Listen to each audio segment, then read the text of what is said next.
नमस्कार, आप देख रहे हैं न्यूज़ 18 का डिजिटल प्लेटफॉर्म और मैं हूं आपके साथ जागृति खंतवाल। आज बात एक ऐसी कूटनीतिक टकराव की जो सिर्फ बातचीत तक सीमित नहीं रही बल्कि अब जुबानी जंग में बदल चुकी है।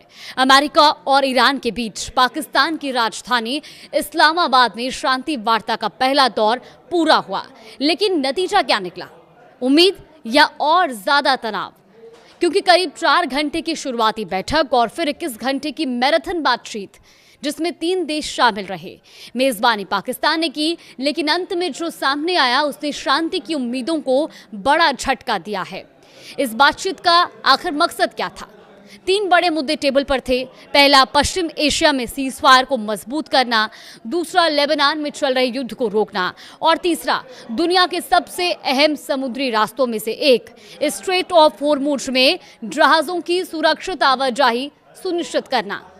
अब जरा ये भी समझिए कि इस बातचीत में कौन कौन शामिल था। देखिए, अमेरिका की तरफ से उपराष्ट्रपति जेडी वेंस ने कमान संभाली, उनके साथ जारिड कुशनर और स्टीव विटकॉफ भी मौजूद थे। ईरान की तरफ से विदेश मंत्री सैयद अब्बास अरागची और संसद अध्यक्ष मोहम्मद बाघेर गालिबफ ने मोर्चा संभाला। पाकिस्तान की ओर से भी मेजबानी की भूमिका में प्रधानमंत्री शहबाज शरीफ और सेना प्रमुख असीम मुनीर रहे। लेकिन बातचीत जितनी लंबी चली, माहौल उतना ही तनावपूर्ण होता गया। ईरान ने साफ साफ चेतावनी दी, अगर हालात नहीं सुधरे तो स्ट्रेट ऑफ होर्मुज में अमेरिकी जहाजों पर हमले हो सकते हैं। और साथ ही ईरान ने अपने फ्रीज किए गए एसेट्स को खोलने की मांग भी दोहराई।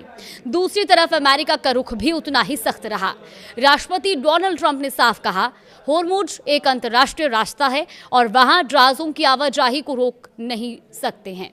अमेरिका इसे खुला रखने के लिए हर जरूरी कदम उठाएगा, यानी दोनों तरफ से सख्ती, दोनों तरफ से दबाव और बीच में अटका हुआ समाधान। हालांकि शुरुआती संकेत मिले थे कि बातचीत आगे भी जारी रह सकती है।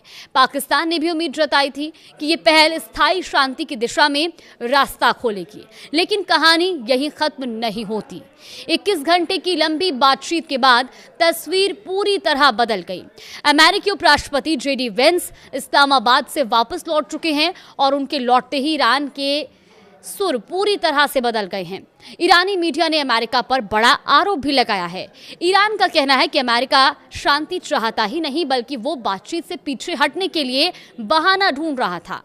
ईरान की सरकारी न्यूज एजेंसी फार्स के मुताबिक अमेरिका जानबूझकर ऐसी शर्तें रख रहा था जिन्हें मानना संभव ही नहीं, ताकि बातचीत टूटे और दोष ईरान पर डाला जा सके।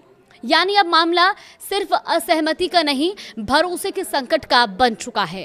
तेहरान ने साफ कर दिया है, फिलहाल अमेरिका के साथ अगले दौर की बातचीत का कोई इरादा नहीं है। और यहीं से सबसे बड़ा सवाल खड़ा होता है कि क्या शांति की ये कोशिश पूरी तरह विफल हो गई है? क्योंकि जिस मुद्दे पर सबसे ज्यादा जोर था वही अब सबसे बड़ा विवाद बन गया है। स्ट्रेट ऑफ होर्मुज, जहां से दुनिया का बड़ा हिस्सा तेल सप्लाई होता है, वो रास्ता अभी भी बंद है।